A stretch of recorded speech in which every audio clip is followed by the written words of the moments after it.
Buongiorno, benvenuti alla TG Sicilia, alle principali notizie. Oggi l'autopsia sul corpo di Francesco Bacchi, il ventenne pestato a morte davanti alla discoteca di Balestrate. Il coetaneo fermato ha confessato. Indagati altri 5 giovani che hanno partecipato alla rissa. Dopo un inspiegabile e violentissimo scontro fra giovani a Balestrate, il mondo della movida palermitana si interroga su cosa sia cambiato negli ultimi anni e perché tanti giovani si trasformino in aggressori spietati. Gli esperti provano a tracciare le prime risposte. I ragazzi aggressivi, incapaci di gestire le emozioni, odiano perché angosciati. Al TG Sicilia il cugino di Marianna Manduca, uccisa dal marito a Palagonia nel 2007. Ha adottato i 3 figli e ha ottenuto un risarcimento per loro dopo una lunga battaglia legale. Un anno fa alla cattura di Messina Denaro, in un diario il boss ironizzava sull'identikit che non gli somigliava e lo invecchiava. Accertato dagli investigatori che Usiccu è rimasto indisturbato a Campobello di Mazara fin dal 1996. Alto impatto, controlli a tappeto della polizia tra Gela e Niscemi, 1000 identificati, 3 aziende sospese, sanzioni per la mancata sicurezza nel lavoro, allevamenti abusivi. Teatro e musica per i ragazzi, il progetto del cantautore Mario Incudine per fare di Cerami, nell'Ennese, un polo di attrazione per i giovani. Titolo dell'impresa: Curesta a Rinesci. Calcio, il Catania fra campo e mercato. Il club rossazzurro deve sfoltire l'organico e poi vuole completare la rosa con altri innesti. Il Messina si gode la vittoria di Caserta che porta i giallorossi fuori dalla zona play-out.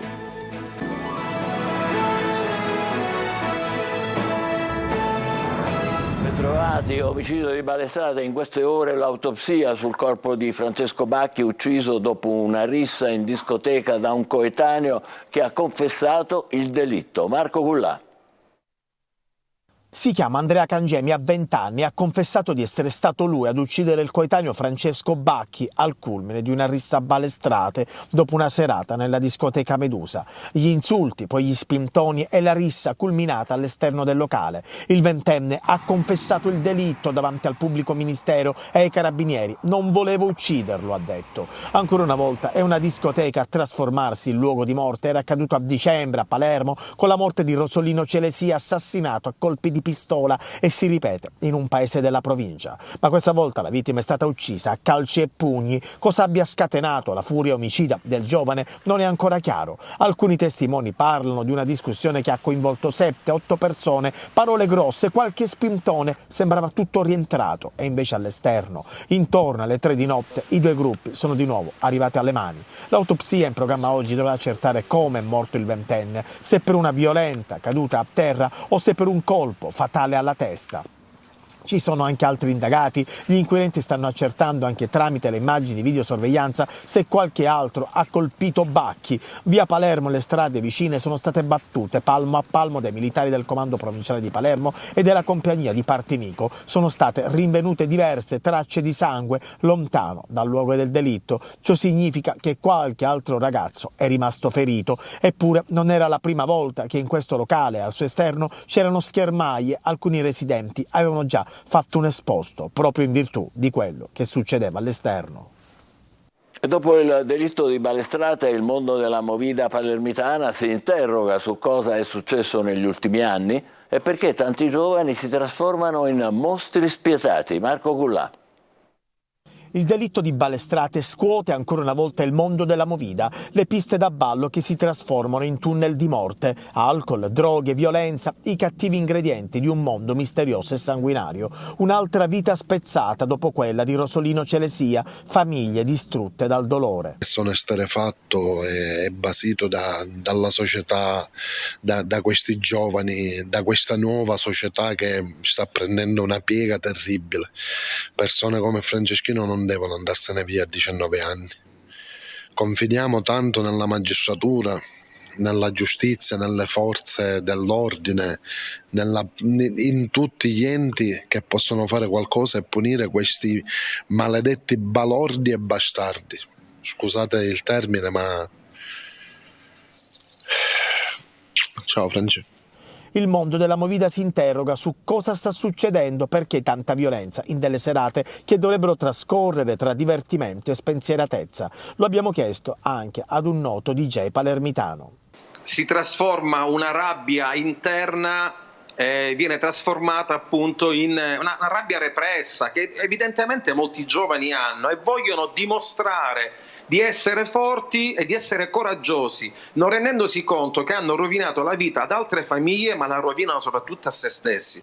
Intanto è ormai addirittura d'arrivo il nuovo regolamento sulla movida varato dal Consiglio Comunale di Palermo, un regolamento che si spera possa fermare questa emorragia di violenza.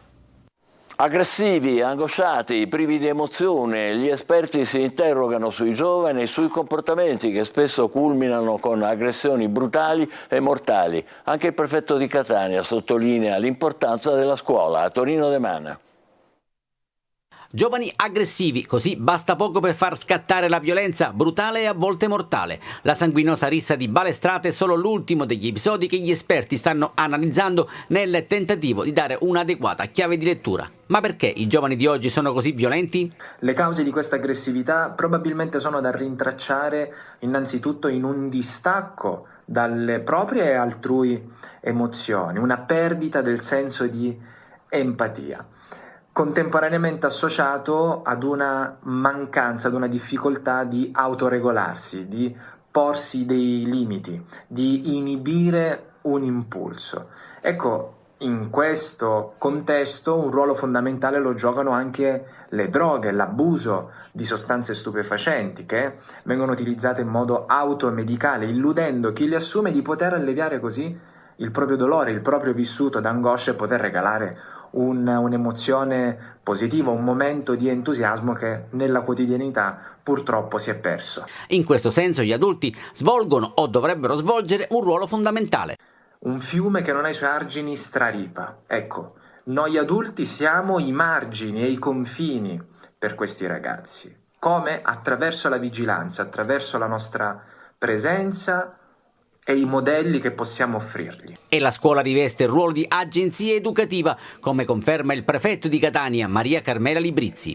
Il disagio giovanile e la povertà educativa si combatte creando delle condizioni perché i ragazzi possano avere un futuro.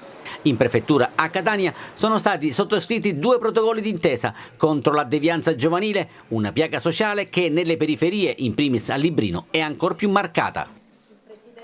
Passiamo ad altro. L'ultimo femminicidio, quello di Ester Palmieri in Trentino, riporta alla memoria la storia di Marianna Manduca, uccisa dal marito a Palagonia nel 2007. Al TG Sicilia il cugino, che ha adottato i 3 figli della vittima e ha ottenuto un risarcimento dopo una lunga battaglia legale. Lorena Dolci. Ester Palmieri, come dalle notizie di cronaca, ha le stesse analogie di Marianna. L'unica differenza che c'era è che Ester non ha avuto il tempo di denunciare l'ex marito. Marianna ne aveva fatte 12 denunce, se vi ricordate bene, e tutte seguite da referti ospedalieri. 12 denunce rimaste nei cassetti della procura. Marianna fu uccisa dal marito a Palagonia, in provincia di Catania. Era il 2007, non c'erano né il codice rosso né la legge contro lo stalking. I 3 orfani, 3 bimbi di 3, 5 e 6 anni, vengono affidati al cugino Carmelo, che li accoglie nella sua casa di Senigallia insieme ai suoi 3 figli. Con un totale di 6 maschietti a carico comincia una battaglia legale. Ottiene per la prima volta la condanna dei magistrati per non avere protetto Marianna. Sentenza poi clamorosamente ribaltata in appello con la richiesta di restituire il risarcimento ottenuto e la seguente motivazione: l'uomo era così determinato che i giudici non avrebbero potuto impedire il delitto. E la resa dello Stato è quindi dire chiaramente alle donne: non denunciate perché tanto comunque non c'è nessuno che vi aiuta. Questo era il problema fondamentale e io non potevo stare fermo a far finta di niente. La vicenda si risolve poi a loro favore in Cassazione sotto una forte pressione mediatica. Ai figli di Marianna, che oggi hanno tra i 20 e i 22 anni, potrebbe applicarsi la legge varata dalla regione siciliana sull'assunzione dei figli di vittime di femminicidio. A noi, o meglio ai miei figli, non credo che possa interessare ritornare indietro in Sicilia e forse anche rivivere quello che è stato il loro passato. Loro ormai sono radicati a Senigallia, ma non solo, comunque stanno studiando e stanno facendo una vita lassù. Non penso proprio che siano interessati a venire qua giù in Sicilia. La storia di questa famiglia allargata è stata raccontata nella fiction di successo I nostri figli, interpretata da Vanessa Incontrate e Giorgio Pasotti, una storia che purtroppo continua a ripetersi. Non c'è nessuno che ti insegna come farlo, lì deve essere qualcosa di innato dentro. Nel nostro caso è stata una scelta presa dal cuore, quindi molto istintivamente, non c'è stato un ragionamento dietro, facciamo così perché è così che poi funziona, no. E l'abbiamo fatto in maniera molto istintiva, devo dire che ha funzionato, ma semplicemente perché noi siamo sempre stati innamorati dei nostri figli. A un anno dalla cattura di Matteo Messina Denaro, gli investigatori continuano a analizzare i pizzini, vera fonte di informazione e spunti di indagine. In un diario il boss ironizzava sul suo identikit realizzato dagli investigatori, che secondo lui non gli somigliava per niente e lo invecchiava. E si scopre inoltre come Campobello di Mazara sia stato il luogo dove il latitante ha vissuto indisturbato fin dal 1996, per 27 anni. Laura Spanò. Ad un anno dalla cattura di Matteo Messina Denaro emergono nuovi particolari che hanno un sapore amaro, a cominciare dal fatto che Campobello di Mazara fin dal 1996 sarebbe stato il buon ritiro del boss ricercato dal giugno 93. Da qui poi, con la compiacenza di un numero impressionante di favoreggiatori, si sarebbe spostato in tutto il mondo continuando i suoi affari illeciti, e chissà quante sono state le persone che lo hanno protetto dal lungo assedio delle forze dell'ordine. Non si contano le operazioni antimafia, i blitz messi a segno su Campobello e Castelvetrano, e lui intanto si prendeva gioco e ironizzava anche sulle foto fatte realizzare dagli inquirenti che lo cercavano, foto che nulla avevano a che vedere con il suo vero volto, come lui stesso scriveva nei suoi diari rinvenuti nell'ultimo covo di via San Vito a Campobello di Mazara, foto che lo facevano sembrare un vecchio di 85 anni, scriveva Matteo Messina Denaro. Il boss annotava ogni cosa, anche di aver incontrato nel 2006 la figlia Lorenza e la madre di questa, Francesca Lagna, e di come nessuna delle due lo avesse riconosciuto. Con Lorenza poi si sarebbe incontrato ad aprile scorso, un incontro voluto dalla giovane. Padre e figlia si sono visti nel carcere dell'Aquila, dove il boss era stato nel frattempo rinchiuso. Gli investigatori ancora indagano sul boss. La mole di documenti e pizzini rinvenuti sono un patrimonio inimmaginabile. Mentre continua la caccia ai favoreggiatori che hanno coperto la trentennale latitanza, si cerca anche il tesoro, ed una pista riporta ancora in Svizzera. Dopo la sua cattura, la Procura di Palermo a settembre scorso ha riaperto la rogatoria di ricerca dei capitali nella Repubblica Federale Svizzera, rogatoria che già aveva portato nel 2015-2016 i magistrati della Procura federale a perquisire società finanziarie, istituti di credito ticinesi e a sentire persone che erano in affari con Domenico Scimonelli, imprenditore di Partanna, fedelissimo di Messina Denaro. Oggi del boss morto a settembre scorso rimangono gli scritti, le immagini del suo arresto a Palermo e quella breve frase con la quale conferma l'investigatore di essere Messina Denaro. Come ti chiami? No, l'ho detto. Come ti chiami? L'ho detto, Matteo Messina Denaro.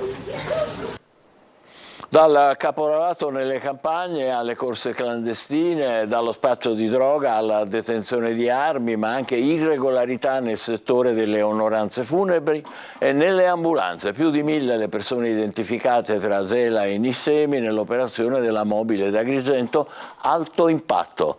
Desiree Ferlito.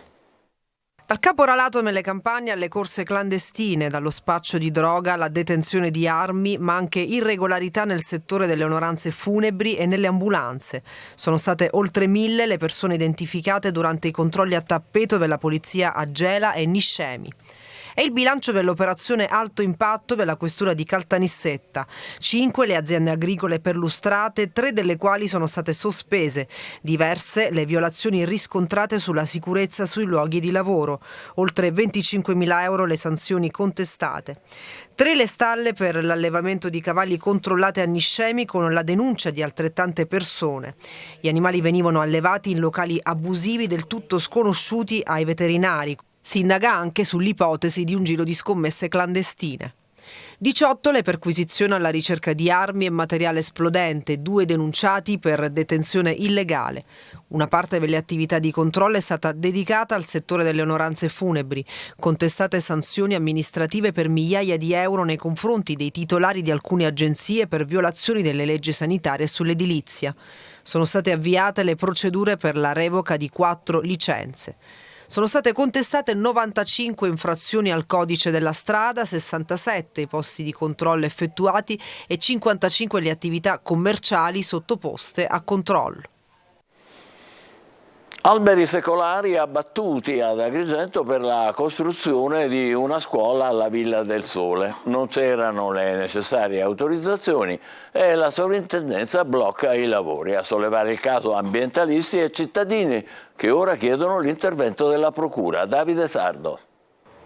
La Soprintendenza ai beni culturali e paesaggistici di Agrigento, dopo alcuni esposti presentati dal dirigente del Codacons, Giuseppe Di Rosa, ha sospeso i lavori di costruzione di un asilo e scuola materna alla Villa del Sole di Agrigento perché non autorizzati. Ciò purtroppo è avvenuto quando già ampia parte del rinomato e storico patrimonio verde della villa tra alberi e piante è stato abbattuto e rimosso, sollevando sconforto e indignazione tra tanti. Il Comune di Agrigento e l'impresa non hanno mai chiesto e ottenuto il nulla osta al progetto esecutivo, così come invece è obbligo di legge per tutti i lavori pubblici, denuncia il Codacons, che ha presentato degli esposti alla Procura della Repubblica di Agrigento e ai Carabinieri del NOE, il nucleo operativo ecologico. Abbiamo chiesto alla Procura di agire assieme a tutte le altre associazioni. Chiederemo adesso per iscritto l'incontro al Procuratore della Repubblica come persone a conoscenza di reati e di fatti rilevanti. Non ritengo che dobbiamo chiedere al prefetto l'intervento, ma alla Procura della Repubblica. Il prefetto doveva e dovrebbe agire nel momento in cui si stava perpetrando una cosa che amministrativamente non andava. Qua ormai c'è il reato è stato consumato. Gli agrigentini a questo punto vogliono comprendere come si sia potuto portare in gara un progetto esecutivo che di fatto non solo non aveva avuto il nulla osta paesaggistico, l'autorizzazione paesaggistica, ma addirittura non era mai neppure stato portato in soprintendenza. Il sindaco di Agrigento, Francesco Miccichè, non commenta, ma annuncia che terrà sul tema del progetto una conferenza stampa senza però specificare alcuna data. Cerami, comune di 1000 abitanti dell'Ennese, è esempio del riscatto e del contrasto allo spopolamento. Il cantautore Mario Incudine lancia un progetto teatrale e musicale che servirà dal mese prossimo a fare di Cerami un polo di attrazione. Roberta Lunghi. Ho scelto il sud e non me ne voglio dire, ho scelto il sud, picchi cavo chiù campano. Scegliere il sud per rimanerci, anche se questo sud ha il volto di Cerami, solo 1000 abitanti nella provincia di Enna, comune che vive un progressivo spopolamento. Ogni luogo, anche piccolo e poco collegato con i paesi della stessa provincia, può diventare un gioiello prezioso per un riscatto che passa da iniziative di aggregazione e di cultura. Cerami e il suo teatro da febbraio saranno un punto di partenza perché Curesta arrinesci, parola di Mario Incudine, che è motore della nuova iniziativa voluta dall'associazione Acers. Curesta Rinnesci parte dalle periferie, parte da un paesino al centro della Sicilia, a Cerami, e questo per me è rivoluzionario, perché se la rivoluzione parte, diciamo così, dai margini, ha più forza. Un corso di teatro e musica per ragazzi per creare un'orchestra giovanile, poi una vera e propria residenza teatrale con prove aperte al pubblico. Da febbraio Cerami sarà un pullulare di presenze in arrivo dai paesi vicini, più noti e popolati come Troina e Nicosia, per confrontarsi anche con personalità della cultura e del teatro. Noi da Cerami, grazie alla musica, grazie al teatro, ma soprattutto grazie all'identità siciliana, vogliamo rilanciare un nuovo brand della Sicilia per riappropriarci della nostra identità e se ci riappropriamo della nostra identità partendo dal cuore della Sicilia, conquisteremo tutta l'Italia. Palazzichini di ricchezza, un mare di bellezza, sta terra è una picciotta casa, sciogli la cezza. E proprio a Cerami Mario Incudine ha presentato in anteprima la sua Resto al Sud, nata con il sostegno delle Vie dei Tesori. Immancabile il ritmo e un altro irrinunciabile tesoro, il dialetto. Popolo levatici un passaporto, a tavola un ne mancia, a letto un ne dormi, è sempre ricco. Un popolo diventa povero e servo quando ci arrobano la lingua addutata delle pace, tanno è perso per sempre. E me ne accorgo ora, mentre accordo a chitarra du dialetto, che perdi una corda allo Yorko. Bravissimo Cerami. Breve pausa, tra poco il calcio con le ultime sul mercato del Catania e l'importantissima vittoria del Messina a Caserta. State con noi.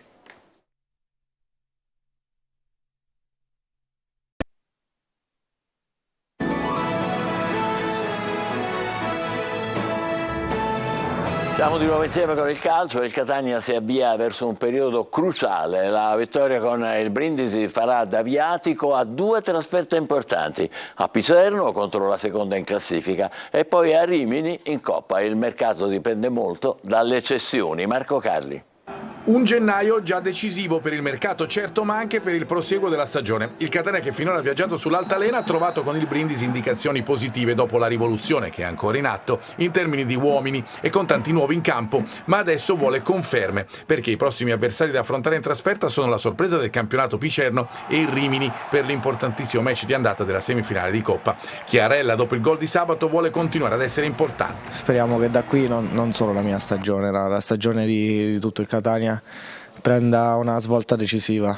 E in mezzo all'impegno agonistico c'è il mercato che va avanti. La società deve concentrarsi un po' di più sulle uscite, perché al momento ci sono state 7 ingressi e, se non sbaglio, 3 uscite, quindi in questo momento siamo 30, più di 24 in rosa non possiamo averne, si rischia magari di avere 6 giocatori oltre che possono limitare gli investimenti che la società è ancora pronta a fare. Oltre alle cessioni si parla di giocatori che possono interessare. Sturaro, per dirne uno, si è proposto, ma va verificato se ci sono le condizioni o se ci sono altre squadre che raccolgono l'interesse del giocatore. Sulle cessioni Dubiscas alla Feral Pisarò, ma andrà via anche Marsura, che può entrare in uno scambio, e poi Rizzo, Mazzotta, De Luca e Popovic, oltre forse alla Dinetti. Poi da verificare le posizioni di Rocca, che con il 3-4-1-2 potrebbe diventare meno funzionale nonostante le grandi qualità, e Chiricò, di cui si vocifera da tempo, ma sono posizioni che andranno appunto verificate dopo Rimini.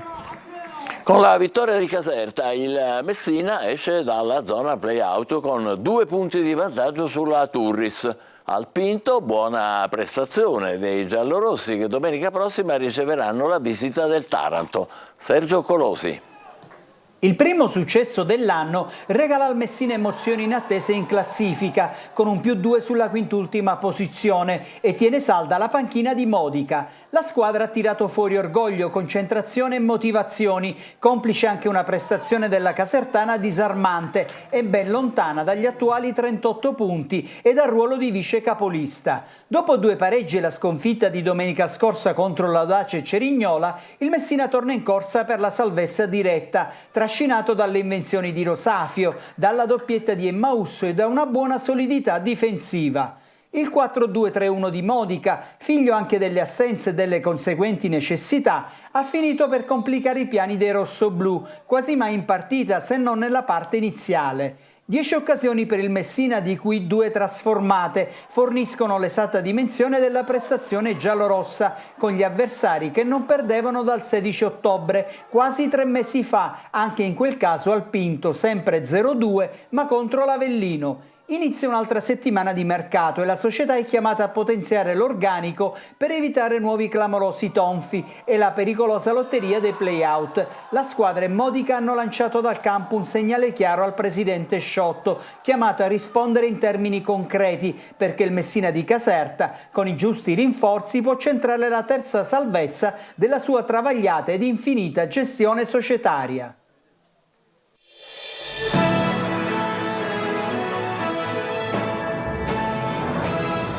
La tragedia di Balestrate riguarda tutti noi, non è soltanto un gravissimo fatto di cronaca, è un buco nero, dove rischiamo di finire dentro tutti, genitori, educatori, istituzioni, perché questa rabbia incontenibile tra i ragazzi che può portare a finire a calci in faccia un giovane già a terra per le botte prese.